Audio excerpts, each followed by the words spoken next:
Hello everyone and welcome to Valamore Things. Feel free to follow me to see more of my content. Thank you and I hope you'll enjoy the video.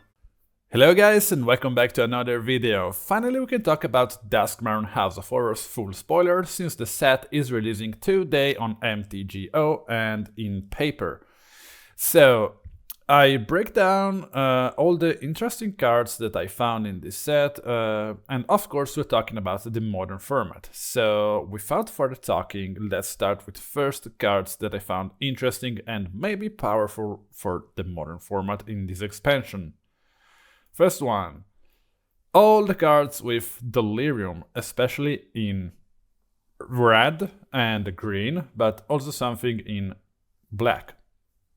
So, as you may have already seen, Aspiring Spike played a deck filled with those cards with Patchwork Beastie, Omnivorous Flytrap, and Fear of Missing Out, combined with Detective Phoenix, DRC, and other Delirium staple cards, such as Starfire and Mishra's Bubble, and well, you know how it is, okay? So I really think that those cards are very aggressive and interesting to play with.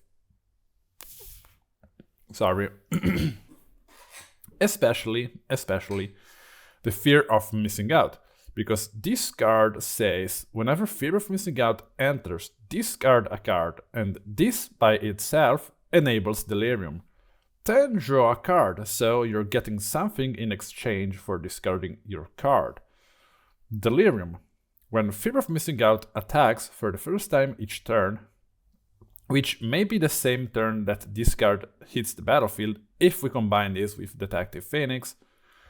If there are 4 or more card types, well, Delirium, in your graveyard, untap target creature. After this phase, there is an additional combat phase. So this is really interesting. And I am thinking about, well, you know already, Death Shadow. Imagine if I can attack with Fear of Missing Out and a Death Shadow. Untap those cards, and then there is an additional combat phase and swing again, maybe with a flying Death Shadow. This will close out the game the same turn as this thing attacks.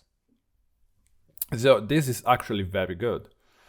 Also, I put 2 times Wildfire Wickerfolk. I don't know why, but I don't know why. I think I forgot the first time, but that card is cute. The only drawback is that this card is an artifact. By the way, this may potentially be a 2-mana 4/3 haste and trample. So this is actually not bad and can do a lot of damage really fast. Patchwork Beastie is something much like similar to a DRC, because at the beginning of your upkeep you may mill a card, okay? Which is not bad. It's not Survey, and this card cannot attack or block unless it has Delirium, while this guy flying and attack each turn if able. So I still think DRC is far better than Patchwork Beastie, but this guy can, if we hit Delirium fast. Also, this is an artifact, so if we put one of those into the graveyard, this will count for both artifact and creature towards Delirium. But I still think DRC is slightly better, but this guy is an interesting beater to keep an eye on. Other than that, Omnivorous Flytrap. I know, 3 mana, 2/4. It's not looking great, but listen here, Delirium. When Omnivorous Flytrap enters, so when it enters, it does actually something, or attacks, if there are 4 or more card types, you know, Delirium, distribute 2 +1/+1 counters among 1 or 2 creatures, 1 or 2 target creatures. Then, if there are 6 or more card types among cards in your graveyard, double the number of +1/+1 counters on those creatures. So if we have 6, which is very easy to hit with Detective Phoenix and Patchwork Beastie, Mishra's Bubble, and Starfire and a land, and you know, it's already more than 6. Double the number of +1/+1 on those creatures. So I can see a line where we go like DRC into Bubble and turn to Fear of Missing Out discarding a Detective Phoenix and drawing, I don't know, Omnivorous Flytrap. Fetch land, Omnivorous Flytrap, and we pump DRC and the Fear of Missing Out, and we swing, and then we have another swing, and it's already more than 10 damage on turn 3, and the board is filled out with threats, and we have a Detective Phoenix in the graveyard, and you can see the potential of this, okay? I think you've seen Aspiring Spike playing this deck, because I did, and it was impressive. I mean, it was not competitive level yet, but this was impressive, and it looked a lot of fun. Also, I think those cards will be really cheap, so if you're entering the Modern format, this may be a very cheap and interesting deck for you, but we will see what will happen in the future. Also, I put here Swarm Weaver. It may sound odd here. It's a 4 mana, 2/3. When this guy enters, create 2+1/+1 black and green insect creatures tokens with flying. As long as there are 4 or more card types, well, Delirium, insects and spiders you control gets +1/+1 and have Death Touch. So all I was thinking about was just an aggro deck with Grist, the Planeswalker, Grist the flipping Planeswalker, and I don't know, insects and spiders, and I don't know, I haven't looked at a tribal insect deck yet, but it sounded interesting, and this guy is interesting, because those tokens have flying. So, sorry, I'm a bit sick, so if you're hearing strange noises, it's that. So, keep an eye on this guy. On with the second slide. So here we have in my opinion, the most interesting part. So I've always loved cheating big monsters into play somehow. With Leyline of Mutation, if we have that into the battlefield, we may pay 1 of each mana color, rather than pay the mana cost for spells we cast. This means that by turn 4 or 5 or 3, depending on how many ramp spells we play, we can play an Emrakul, uncounterable Emrakul, just by paying 5 mana. So how can we do that? The first thing that comes into my mind is Leyline of the Guile Pact, because lands you control are every basic land type in addition to their other types, so we can just pay the mana we want to cast the Emrakul via Leyline of Mutation. Also, we have another way to cheat, well, not only Emrakul, but even Omniscience, even though Emrakul is uncounterable, so I'd rather cast Emrakul over Omniscience all day, probably. By the way, we have another way in this expansion, which is really strange, to cheat big monsters into the battlefield, which is Kona, Rescue Beastie, 4 mana, 4/3, survival. At the beginning of your second main phase, so it means after attacking phase, if Kona, Rescue Beastie is tapped, you may put a permanent card from your hand onto the battlefield. This is insane, we can put whatever we want from our hand onto the battlefield. Omniscience, Emrakul, one with the multiverse, whatever you want. This is monstrous. The only thing is the mana cost. And the second thing is 3 here in toughness. This thing dies to Bolt, dies to Fatal Push, dies to the Leyline Binding. But we can do things to accelerate this process and, you know, Springleaf Drum maybe.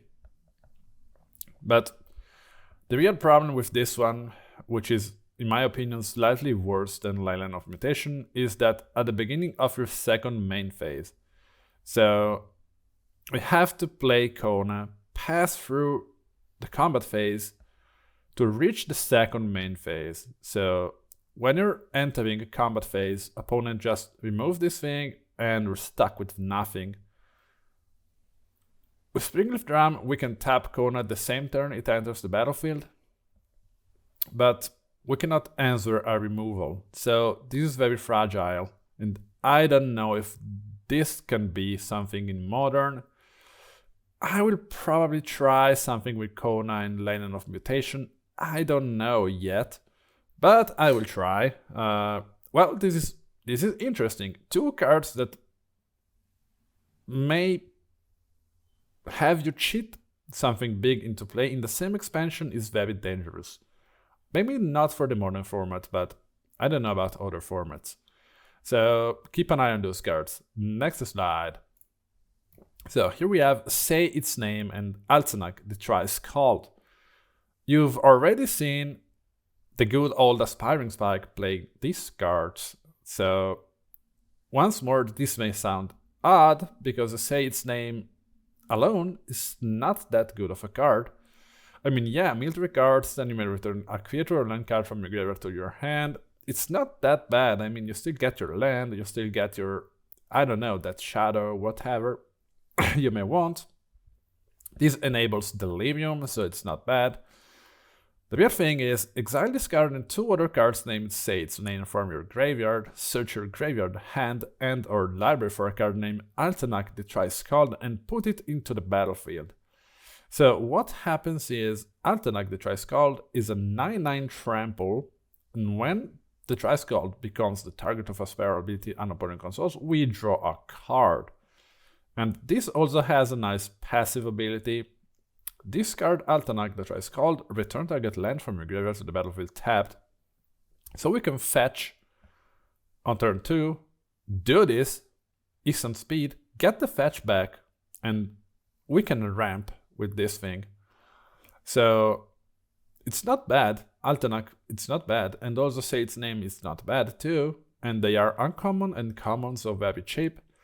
It's an interesting interaction here.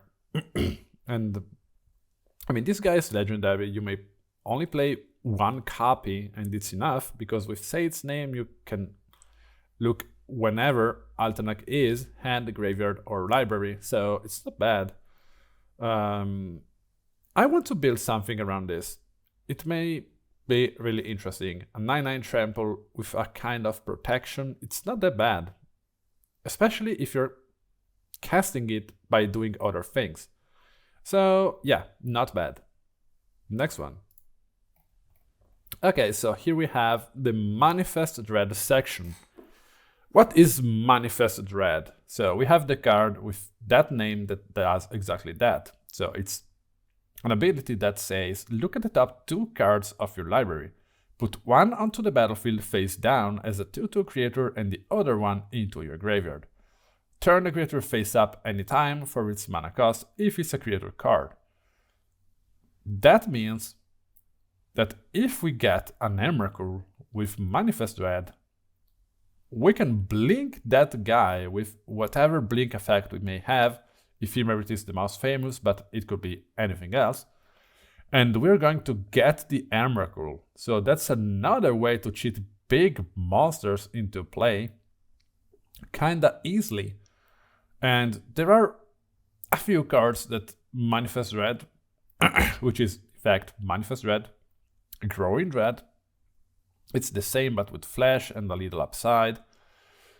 Vigavoth Onslaught. So this is a bit slow, but it's kind of useful because this will turn your Dread creatures into little threats by its own, but you have to pay like 5 mana to get 2 4/4s, and it's not the best, but well, it's one of the cards with that effect, so I had to put it in here. So under the skin, you Manifest Dread and then you may return a permanent card from your graveyard to your hand. It's kinda 2-for-1.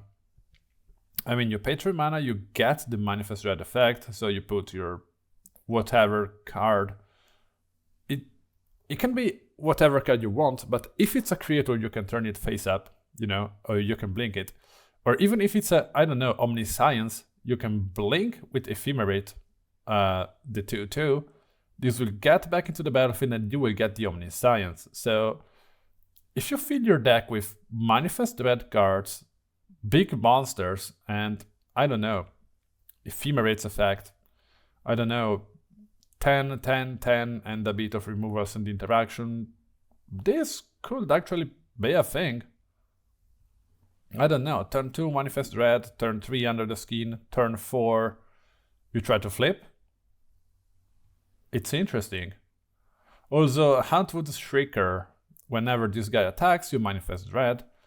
And here, this guy here does alone what we want, which is reveal target face down permanent. If it's a creature card, you may turn it face up.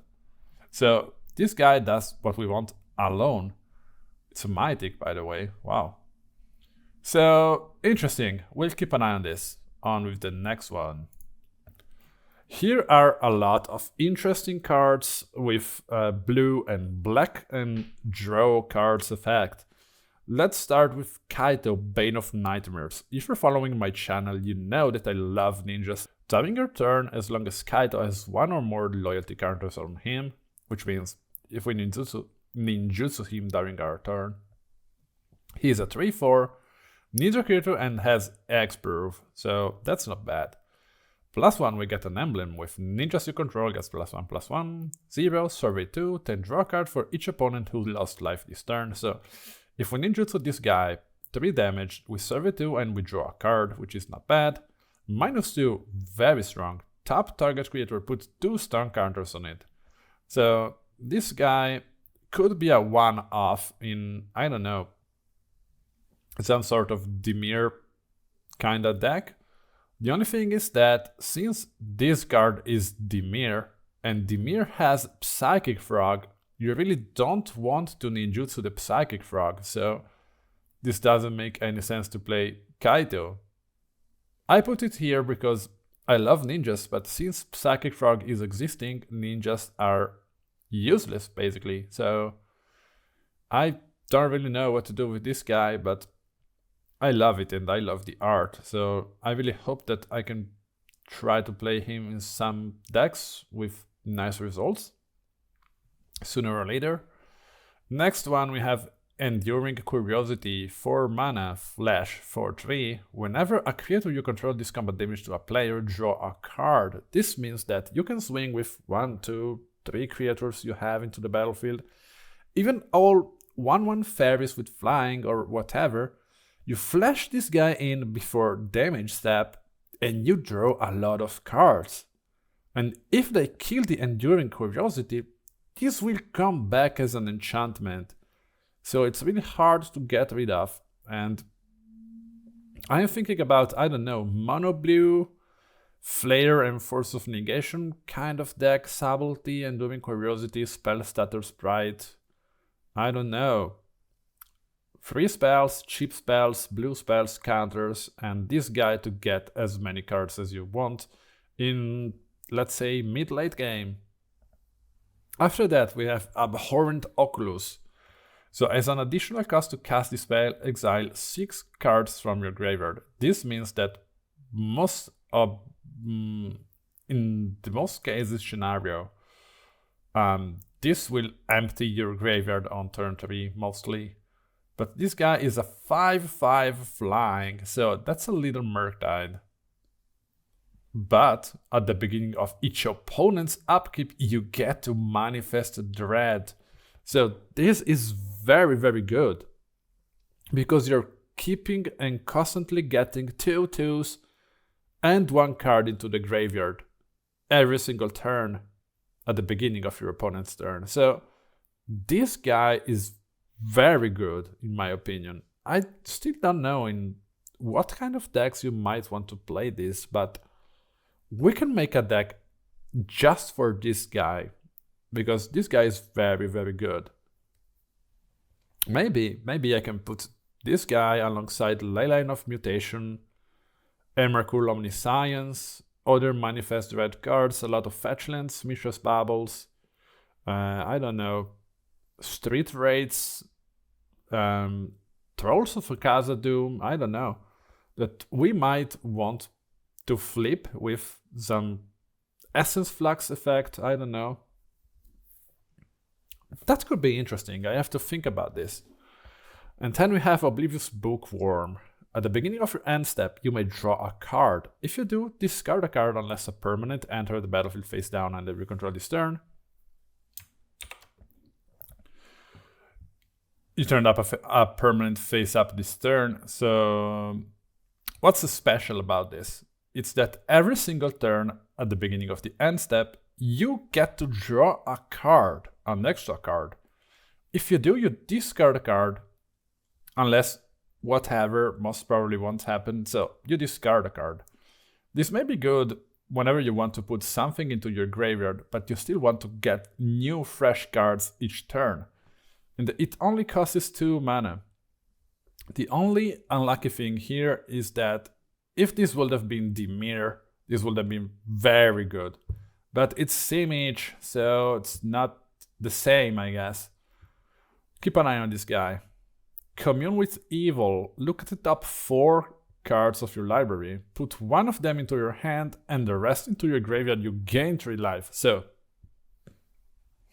this is sort of a speed, right? 3 mana, black.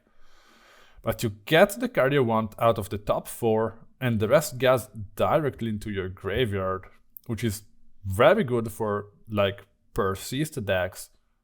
And you get to gain 3 life, which is relevant in certain situations. And then we have the first card with Impending. So this guy costs 5 for 5/5, otherwise you have Impending 5. If you cast this spell for its Impending cost, it enters with 5 time counters and isn't a creature, until the last one is removed. At the beginning of your end step, you remove a time counter from it. Whenever Overlord of the Balmorg enters or attacks, mill 4 cards, then you may return a non-avatar creature or a planeswalker card from your graveyard to your hand. I can see this being played in some self-milling Vengevine Dredge-like card deck. I don't know, because you cast this on turn 2 and you get to mill 4 and get back the best creature you have among those 4 cards. And after that, after 5 turns, you're getting a 5/5 and repeating the process. So it's not really that bad. And also, as I was saying, the same goes for Commune with Evil. In a shell, where you want to mill yourself and, I don't know, Gorvio or Persist or whatever you want, you can play both of those cards. And it can be interesting. For sure. So next on, what do we have? Oh, my favorite. This one of the first showcased cards, Demonic Council.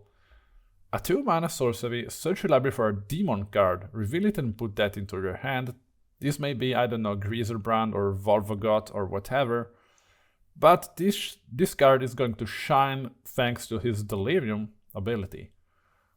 If you have Delirium, search your library for any card, put it into your hand, then shuffle. This is the same as Demonic Tutor. I don't know if you're very familiar with old cards and the vintage format, but this card was very, very, very good and played in almost every single deck back in the days in the vintage format. I don't know if it's the same today. I haven't been playing vintage for like 15 years now, since I switched to Legacy and then to Modern, but this card was very good. So I expect Demonic Council to have an impact on Modern for sure. I still don't know where and how, but this card is good and you have to keep an eye on that. Next on, we have some borderline good removals. Comeback Wrong was probably the first showcased card of the expansion. 3 mana, sorcery, destroy target creature. If a creature card is put into a graveyard this way, return it to the battlefield under your control, sacrifice it at the beginning of the next end step. So this is probably nothing, but I mean, you can kill a frog, get your frog, swing, draw a card, and then you just sacrifice the frog. So it's not that bad, even though 3 mana sorcery, I don't know, but this may be good in some scenarios. I don't really know. I don't really know, but this may be good. Sporogenic Infection, 2 mana. You enchant a creature with this one. Whenever Sporogenic Infection enters, target player sacrifices a creature other than the enchanted creature. When enchanted creature is dealt damage, destroy it. So it's kinda 2 for 1. Somehow, still sorcery speed, so not that good, but it's an enchantment, so this may actually enable some kind of triggers for decks that want to play with enchantments. I don't know, is enchantment still a thing? I should try to play this, but I'm not sure this will have an impact. Chainsaw. 2 mana, when Chainsaw enters, deals 3 damage to up to 1 target creature, so this is a removal, but also an equipment. Whenever 1 or more creatures die, put a rev counter on Chainsaw. The equipment character gets +X+0 when where X is the number of rev counters on Chainsaw, equip 3. So this enters, this kills a creator, you get 1 rev counter, and you will have a pumped creature later on that grows continuously during the game.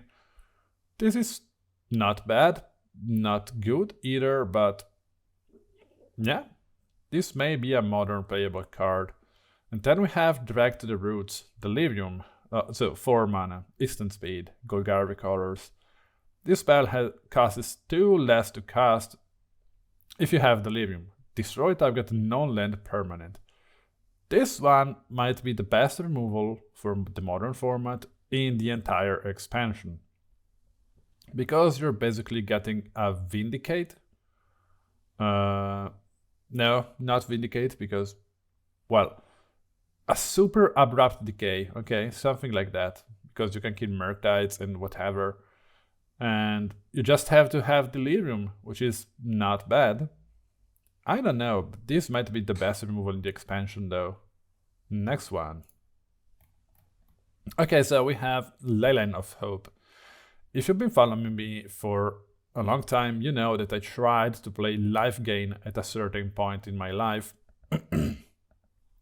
And this Leyline of Hope might actually be an interesting point, because I am starting with Leyline of Hope and I am playing my Guide of Souls.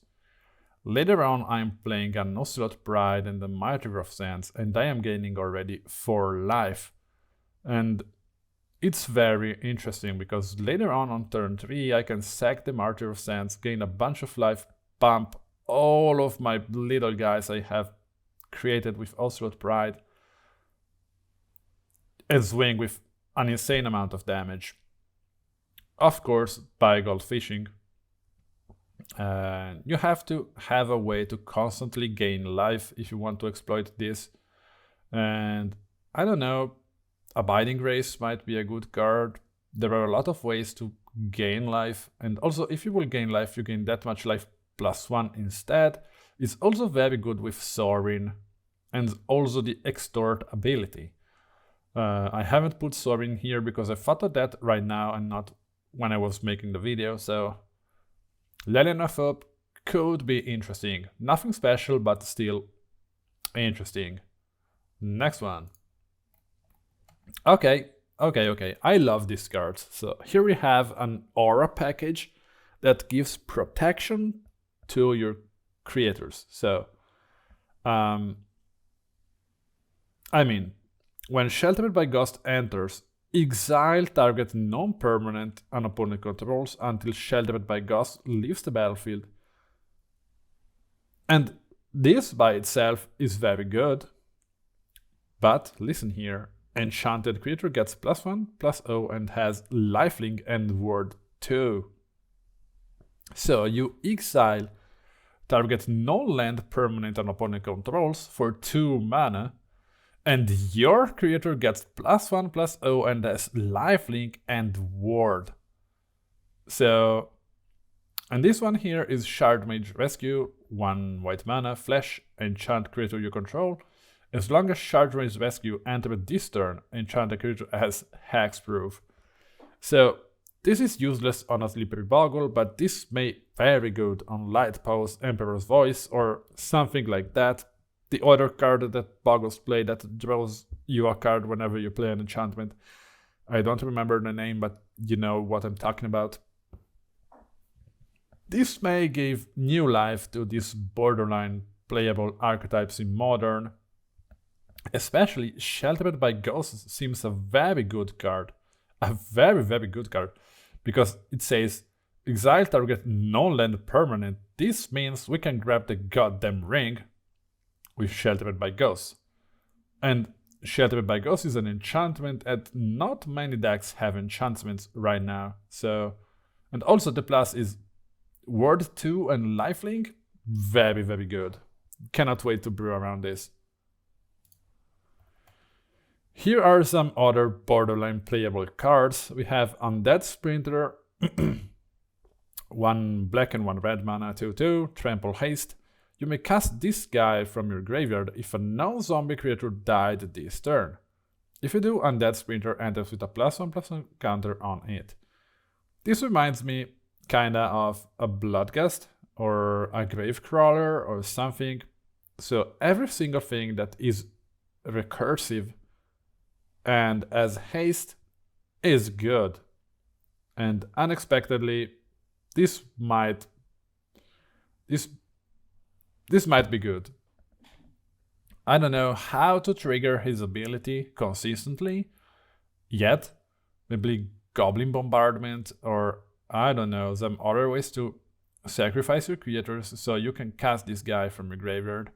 And it's really interesting. I don't particularly like the design of this one. It's like from a bad 80s horror movie, and I don't really like that. Anyway, every single thing that comes back from the graveyard for little cost is very good. And then we have Arabella, Abandoned Doll. 2 mana, 1/3. Whenever Arabella attacks, so it's a triggered ability. It deals X damage to each opponent and you gain X life, or X is the number of creatures you control with power 2 or less. So this can deal an insane amount of damage if you're playing it in, I don't know, Boros Convoke decks with Kuldota Rebirth, Gleeful Demolition, Ocelot Pride, and whatever may flood the board with cards. This can do a lot of damage, all in one hit. Even though this thing does absolutely nothing the same turn it comes into the battlefield, so I don't think it's playable. But still, it's a very interesting design. On with the next one. Okay, so this is the last slide, and Wandering Rescuer, also this one of the first showcased card in the expansion. I think this card is very, very good and is absolutely playable. So, first of all, the Wandering Rescuer has Flash. Convoke. This means that we can easily play these on turn 2 or 3. Double Strike and other tapped creatures you control. It means the one that convoked, this little girl here, have X-Proof. So, these guys are real menace, especially with Double Strike. So I really want to brew. Probably the first deck I will be brewing with is the Wandering Rescuer Boros Convoke. I don't know, because, so as I was saying, this is probably the first card that I will brew around. Maybe even tonight if I can get my hands on one of those cards. Well, a full playset I get, even though that's legendary. Why is it legendary? This girl comes from Kamigawa. Do you know the lore about this girl here? She's kind of cute. I think my girlfriend will love this design. I have to show her. Well, by the way, It's all for today, guys. Thank you so much for watching. If you're not subscribed yet, please subscribe to the channel because this will help me a lot. By the way, thank you so much once more to watch my videos, and please write down in the comments what are the best cards that you think are in this expansion for the modern format, and if I've missed out on some cards, please let me know in the comments and we will talk about that together. Thank you so much, by the way, for watching my videos once more. See you in the next one very soon.